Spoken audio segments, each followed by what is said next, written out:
Hey y'all, I'm Damon Oates, founder of Deco Exchange. Who else has heard that crafting is just a hobby? I turned my love of crafting into a thriving multi-seven-figure company, surrounded myself in an amazing community, and met some amazing business owners along the way. I'm here to show everyone that makers mean business. Hey y'all, welcome back to the Makers Mean Business podcast. This is episode 5, and today we're going to visit with our friend Clara. Clara was able to leave her corporate job and become a maker full-time. Clara's story is a great example of how you have to adapt as your business grows, and just because something started your journey, it doesn't mean it has to be the whole journey. Y'all, let's get Clara in here. All right, so Clara, can you introduce yourself a little bit and tell us who you are, what you sell? So I'm Clara-Nicole. She's Crafty too, T-O-O. So everybody more than likely knows me as that. But I also am a storefront owner, and it's called Creators Clubhouse here in San Antonio, Texas. So I originally started with making home decor for my own home, and then jumping on Facebook Live and teaching people how to create decor as well with items that you can find, in your neighborhood store, Hobby Lobby or Michael's or wherever. And then I gravitated towards having a storefront once I started paying attention to people asking, where I got my clothing and all of that stuff. So I'm kind of like in between what my identity is right now, since I'm not really making a lot of home decor, but the boutique side is doing very well. And it's interesting that you went from online to a brick and mortar when most people do it the other way. Yeah.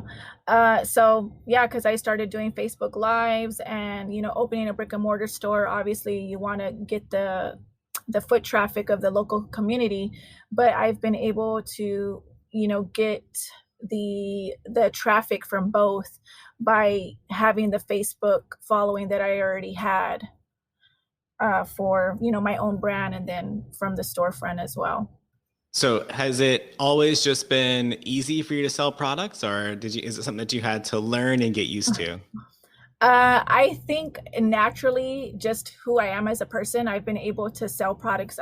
Even from being a young kid. My story goes back, to elementary school, where I was hustling friendship bracelets and selling them and hiring my cousins to do the work and providing the materials for them and taking a cut. So I've been told that I can sell, ice to Eskimos. And I think when you've got a passion for what you're selling and you believe in the product and it's part of your brand, I think it's so much easier to sell a product to people. And especially when they see that you're wearing it and it's something that they are used to seeing you wear and cover and show and all of that, they begin to start wanting the product as well. Yeah. So if you could go back to when you first started selling stuff, what was one thing that you would change about your original business with all the things that you know today? Oh gosh. What's one thing I would change about my original business?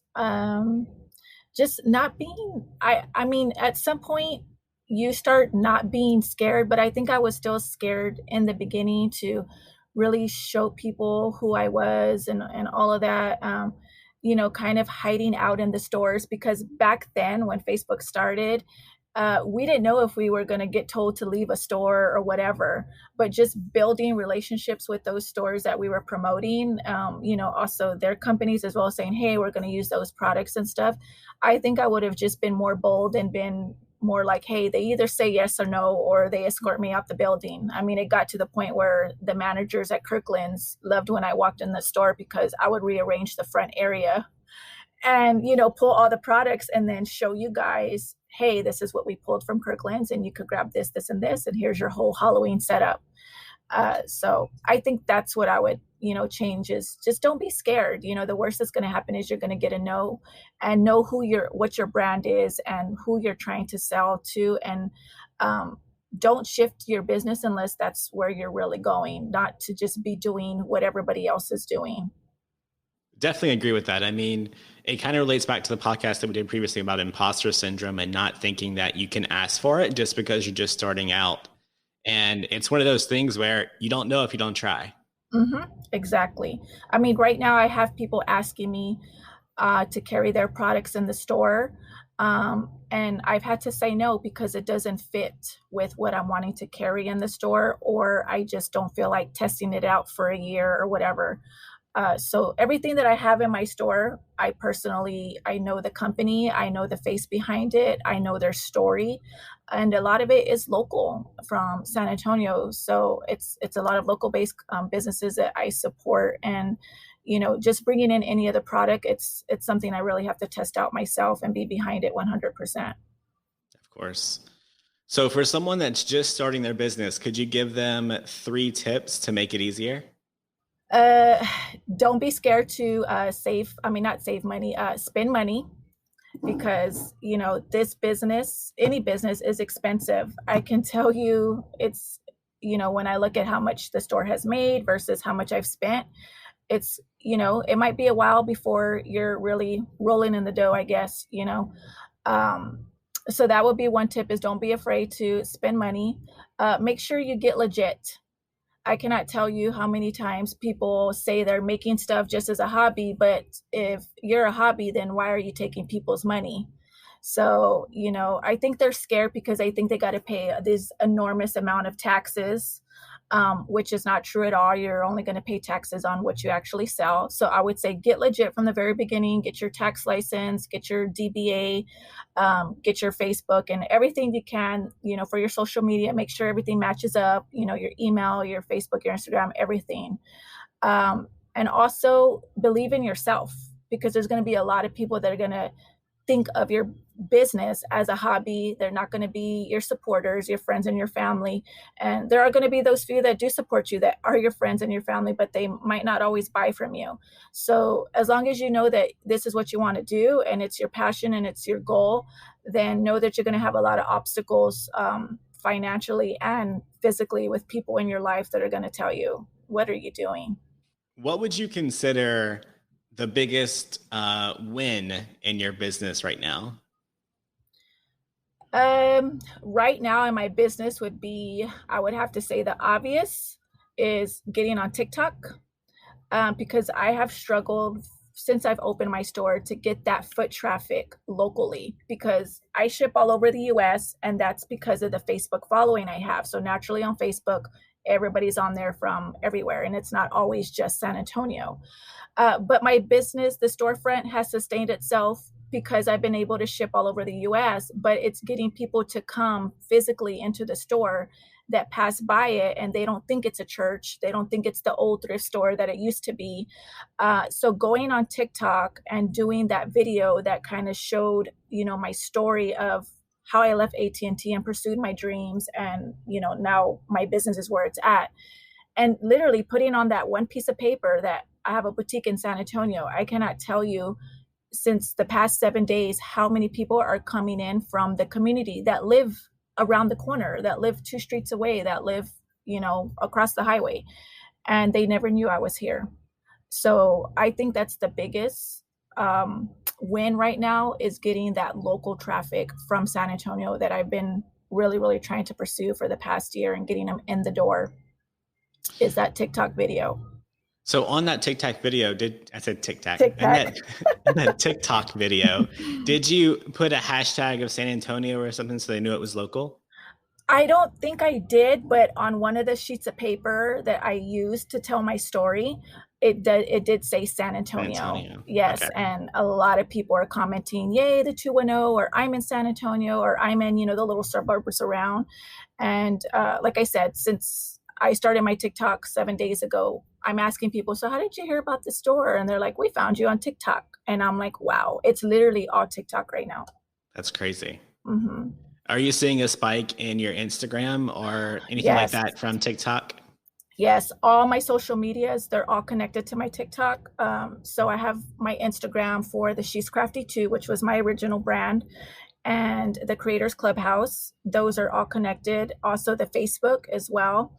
I have that in the bio too, that you can also follow me on these Facebook pages. So I've seen all my social medias go up. My Shopify is getting a lot of traffic. I'm getting a lot of orders every day that, wasn't the norm. So the TikTok has really increased sales all over the place to where we're ridiculously busy. So do you have any new big surprises on the way, or any big changes coming to your business soon? Damon, I honestly don't even know what's going to happen tomorrow. But I do, I would like my business to eventually be where maybe I have a warehouse for product, and I'm not storing it here on, shelves. I think once I start doing a lot more Facebook Lives and being consistent with the schedule of here is our Facebook Live schedule for the week, it's 3 times a week, and people get used to that. I think I see a lot of success coming with that because I watch other boutiques. You watch the competition, but you also watch what's working for them, what's not working for them, just the same way people are watching me, right? And I see that they're on a schedule. And when you're on a schedule and you're consistent, people get used to that, almost like a TV show, every day of the week that it is, their favorite. So I hope to be able to have a warehouse where, I can order 100 shirts of one style and it's gone within seconds on my live, because I know it's possible for me if I see it happening for other people. Yeah, I mean, one of our really good friends has an online boutique and she does just what you're talking about. She just has a warehouse behind the scenes and she sells out like that. So it's totally doable. Yes. I see people that don't even have storefronts, and they're just selling out of their living room and it looks like a boutique. So if a listener wanted to find out more information about you or your products, where's the best place to find you online? On Facebook, they can find me on 2 different places. So Clara-Nicole, she's Crafty2, TOO, and Creators Clubhouse is the storefront. Same handles on Instagram. And then on TikTok's a little different. I'm only promoting the storefront. I don't want to really get my personal brand out there because I'm just trying to push the store right now. And on there, they're going to see the life of the boutique behind the scenes of what it is to be a store owner, an employee, Luna Baluna, the store mascot, so we're always trying to incorporate, as funny as the skits might be, we're always trying to incorporate the clothing and items that we have. So they can find us on TikTok there as well under Creators Clubhouse SA to see the behind the scenes of a store. Yeah. So you said Creators Clubhouse, and remind me, the store wasn't always a boutique though, right? So what was it before? So it's the first location that I opened, I think, was only 1,200 square feet.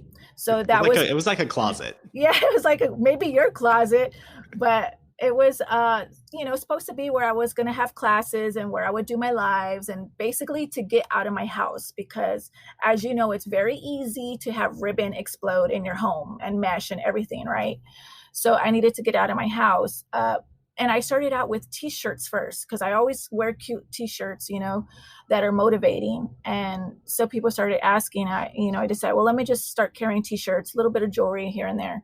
And, product, of course, ribbon and stuff like that. But I outgrew it by the end of the 1-year contract. And then we moved into our current location, which is 2,500 square feet. It took us 6 months to remodel, but we were still selling out of it. And so the original idea was to have it as a boutique, but also as a DIY place where people can book classes, maybe even have their, girls party here and, do a sign class or do a wreath class or whatever. But that, with everything that happened so quickly, within 6 months time, it's like, hey, the world's shutting down, so we haven't been able to have classes or anything. And I honestly don't know what the direction of the store is going to be, 2 weeks from now, a month from now. The store has transitioned to where you can obviously tell that there are no more tables to design on except my table when I want to do a live. So, and I think that's just me personally gravitating towards being a full-blown boutique, but also still being able to attract my audience as the original me, which is, still doing decor and all of that on a Facebook Live or a TikTok Live, which I haven't done yet, creating something. Yeah, so I think that's important to just point out, because all of our businesses, as we grow, shift a little bit. Just because we have this original great idea doesn't mean it's going to be our always idea. Mm-hmm. Like, I'll never forget saying I'll never sell supplies, and now we have 15,000 square feet of supplies. Yes. I think it's important to, like I said, stay true to yourself and don't just pivot your business because that's what everybody's doing. I've seen people try to sell clothes because everybody's selling clothes, but I'm able to model my clothes. I'm able to touch the product and feel it and know the quality and tell people this is how it fits, if it's, you know, bigger or smaller or not true to size or whatever. So I think it's important to, you know, still stay true to yourself. And if your business is going to pivot, people can tell that that's a gradual, you know, people can notice that in me right now. Like, Clara, are you ever going to make wreaths again? I'm so happy for you that you're doing this, but we missed that side. But they've noticed the change in the shift in the business, and they're going along for the ride, you know. I think what's important that you've shown, though, is you did stay true to yourself. What you're selling today is what you wore when you built your personal brand.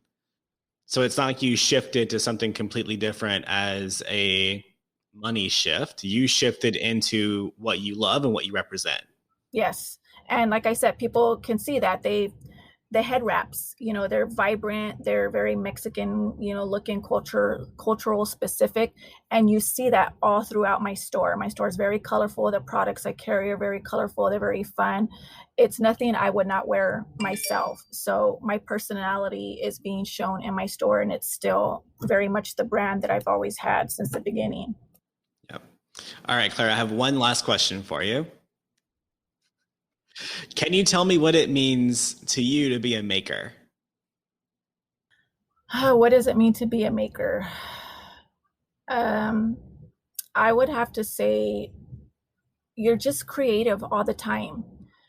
Whether you're making something for your home that can be shown off as decor, or I mean, even cooking for your kids, you're still making and being creative in your meals. I don't know, that just almost sounds like a silly response, but being a maker is you're always making something, you know. Even in the storefront, I'm still allowed to be creative in my storefront by the way I display the items, by the way I show off the mannequins, by the way I'm painting everything and just the layout. So even though I'm not doing what people have always known me to do and be, you can still see Clara throughout the whole store. So I think what it means to me to be a maker overall is you just never stop. You always have those wheels churning in every part of your life and your business, if you have one, of always creating and being a creator and just a creative person in general. Yeah. I have to follow that up with one more question. I lied. Mm-hmm. Okay. What has being a maker allowed you to do? Oh my gosh. Well, I think you know the answer. It's allowed me to be able to quit my corporate job, which we all know can be hell for us sometimes. And, you know, I don't want to take away from the fact that AT&T blessed me for many, many years. I mean, I didn't go to college. I was, you know, very blessed to be able to start out at age 19 and stay with them for 17 years and have full coverage for, you know, all my children. But it has allowed me to quit my job, open up my storefront, and also be with my kids and decide if I'm going to be open or closed for the day, or shift my hours because I've got a kid's appointment that I forgot about the day before, you know.